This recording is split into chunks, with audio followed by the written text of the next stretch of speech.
Hey guys, welcome back with me again in this channel. On today's tutorial, I'm going to show you how to easily create the jiggle text effect in the CapCut mobile. So what you need to do is just prepare your edits or maybe a black background like this, and then just write the text first. Click on text and add text. So I'm going to just write my channel's name like this.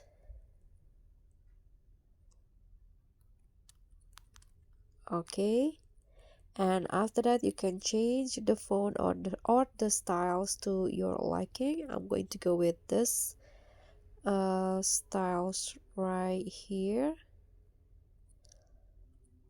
Okay, let's try this one, and after that go to animation, find the loop option, and then find the jiggle or jiggling text animation. So just scroll down. Okay, this one, jiggle effect, jiggle animation. So click on that and adjust or on how fast or slow you want the text to be. So I'm going to just go with 0.5 second. Click on the check icon, and there you go. This is the jiggle text animations. Thank you so much for watching. Don't forget to like, comment, and subscribe. Also click on thanks. Bye.